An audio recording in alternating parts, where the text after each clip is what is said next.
আমার মাওলার রহমত যে কত বড়।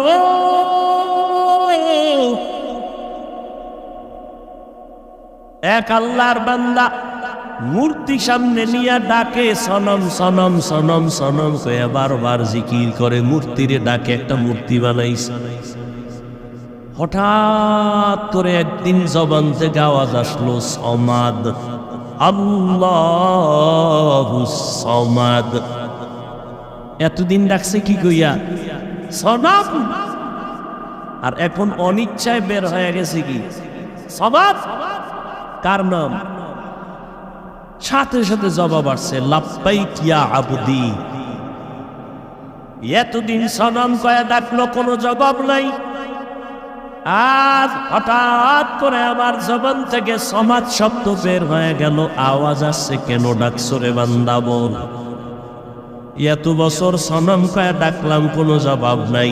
আজকে আমি সমাদ শব্দ বলে ডাক দিলাম, জবাব এসে গেল। কে আপনি? কয় আনা রব্বুক, আমি তোর রব।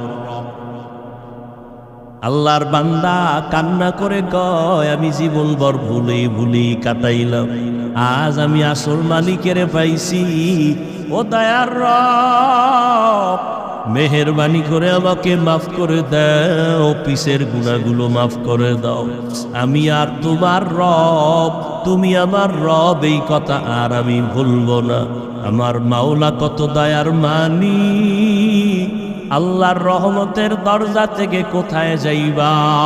যেদিকেই যাইবা সেদিকেই জাহান্নামের আগুনের দরজাগুলো খোলা। আল্লাহর কোরআনটা মিথ্যা মনে করিস না রে বাবারা। এই ১৫০০ বছর পর্যন্ত মহাপণ্ডিতেরা কম পণ্ডিতি করে নাই, কোরআনের ভুল বের করার অপচেষ্টা করিয়াও পারে নাই। বরং অনেক বিধর্মী পণ্ডিতেরা কালেমা পড়ে মুসলমান হয়ে গেল। ওই আল্লাহর কোরআনটাই তো আমগো বড় বুঝি। আজও যদি কোনো পণ্ডিত একটা ভুল কোরআন থেকে বের করে দাও, আমি এখন দাড়ি কেটে ফেলবো, নামাজ রোজা বাদ দিয়া প্যান্ট শার্টটাই লাগাইয়া আল্লাহর বিরুদ্ধে রাস্তায় নামবো। ১৫০০ বছর পর্যন্ত কেউ পারে নাই। ইনশাআল্লাহ হীন হায়াতে কেউ কোনোদিন পারবেও না। ওই কোরআন সত্য, যারা জান্নাতে যাবে জাহান্নামে যাবে তাও আল্লাহ কোরআনে বলেছেন ইন্নাল আবরারা লাফি নাঈম ওয়া ইন্নাল ফুজ্জারা লাফি জাহিম।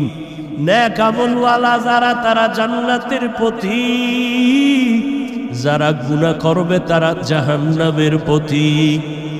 আল্লাহ তাআলা বলেন ইয়া আইয়ুহাল্লাযীনা আমানু কু আনফুসাকুম ওয়া আহলিকুম নারা ওয়াকুদুহান নাস ওয়াল হিজারা আলাইহা মালাইকাতুন গিলাদুন শিদাদুন লা ইয়াসুনাল্লাহা মা আমারাহুম ওয়া ইয়াফআলুনা মা ইউমারুন।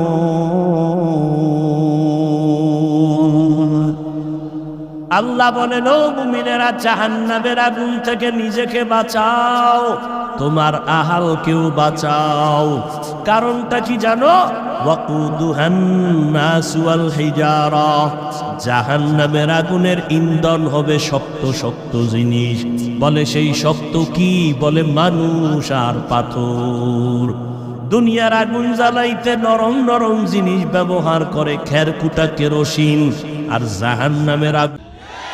নামাজ পড়িয়া পরের হক নষ্ট করি, নামাজ পড়ি জবানে গীবত শেখায় সারাদিন রাত, সারা রাত্র মোবাইল নিয়া কবিরা গুনার প্র্যাকটিস করি সারা রাত।